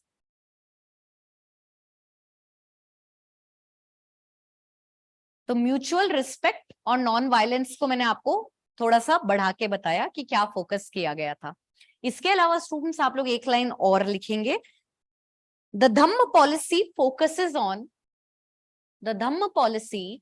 Focuses on welfare measures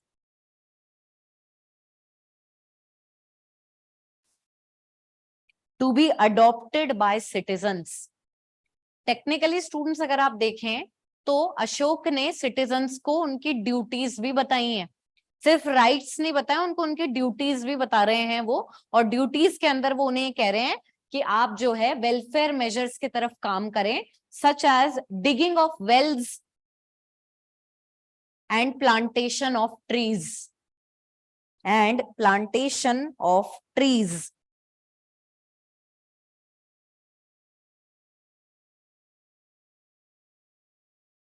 Okay. This is the nature of Ashok's Dhamma elaborated altogether. The key points I've already given you in your introduction that can be just transformed into a single line. Hence, we can see that Ashok's Dhamma policy is not a religious but a political philosophy attempting to create cultural homogeneity. This line can be used in the conclusion as well, whereas in the introduction, you can give a little bit more points according to the Mauryan Empire. I straight up spoke to you with respect to the nature of Dhamma. The idea is that you understand the dilemma in the political philosophy of Ashok's Dhamma. यहाँ पर एक दो line मुझे बता दो, how is it separate from Buddhist philosophy? क्या लिख सकते हैं आप इसके लिए? How is it different from Buddhist religious philosophy? Priestly class कहाँ से आ गई? अशोक की धम्म पॉलिसी बुद्धिस्ट धम्म पॉलिसी से कैसे अलग है? The goals are different, ना? You can write about the goal. The goal of Ashok's Dhamma policy is political in nature. He wants harmony in the country, in his empire. Whereas Buddhist Dhamma policy, the ultimate goal is nirvana.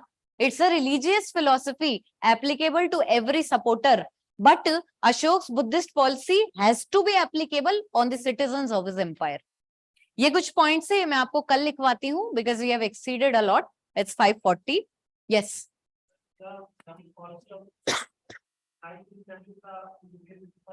बेटा थोड़ा जोर से बोलो एक तो.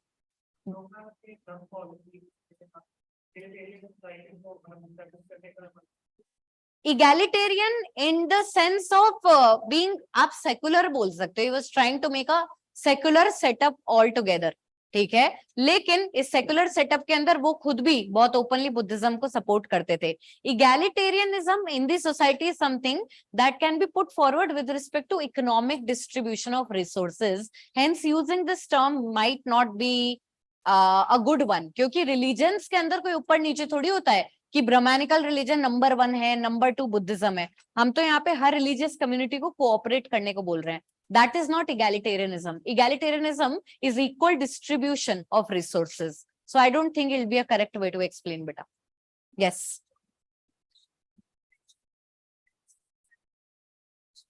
Bharat se start karna. That the name itself of India has been given to it. The inception is from the Bharat tribe altogether. Okay. ये भी एक अच्छा point है. Good introduction can be done. 8-fold. Ma'am, can you please mention the source from where the location of rock and pillar edicts of Ashoka to be covered? Nikita, I have shared a PPT with you guys pertaining to inscriptions and their data. Otherwise, use Britannica.com. Good source. Best source, actually. Yeah, you don't have to go in details. आप क्या बैठ के inscription पे research थोड़ी करेंगे? इतनी बहुत है. All right. Anything else? Students, one thing which I am also a little bit confused about, ठीक है, is this dilemma wherein I should go for quantity or quality. Please have a discussion among yourself. Online students also I see. कोई बात नहीं, आपको तुरंत answer करने की जरूरत नहीं है. मैं लेके आ जाऊंगी क्वेश्चंस अपने साथ में बहुत सारे बना के. But the idea is that without communication there is no point. And I think you feel more confident at the end of the class when you know that we have also spoken in the class a little bit.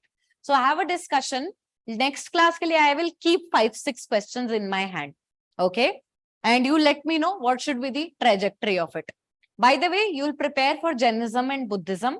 You will prepare for post-Mauryan literature, such as Sangam literature for the next classes. ठीक है? Also, students, since this time we have got very different questions with respect to political, social, and economic history, I'll be coming up with some different questions discarding art and culture, considering this year's trend. ठीक है? Discarding as in ऐसा नहीं कि कुछ भी नहीं पढ़ाएंगे, लेकिन थोड़ा सा focus social, political history पर भी करेंगे. Okay? See you on Wednesday, students, 3:30. Thank you. Discussion is much better. Okay, extra questions, students are saying, ma'am, give it to us later. ठीक है. जो मेरे पास samples बने हुए होंगे, students, I'll share it with you. हाँ बेटा, एक सेकंड में ऑनलाइन वाला कर दूं. Thank you. Please send. Okay.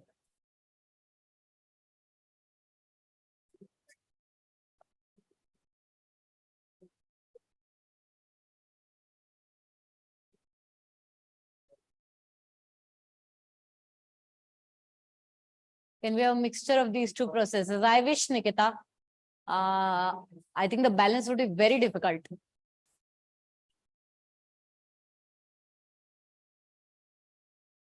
Good. So Pradeep, the answer lies in revision beta. I think I can show you multiple students who will actually come up with these points in 3 minutes because they are revising a lot. You can come up with these points like I am coming up within 3 minutes. And the point is that we are doing a lot of revision. That's why I asked you to hold till the end because it's a very generalistic question, beta. It totally depends on your revision and practice. Okay, if you have anything else, put it in the chat box. Hanji. Recently, Parliament have introduced symbol. Question of symbol is what does it actually signifies? Maybe in prelims, not in mains. National mains के अंदर कैसे आएगा? Single की background Chola architecture से associated है. हाँ जी, तो पहले आ चुका है वैसे चोल आर्किटेक्चर के ऊपर क्वेश्चन.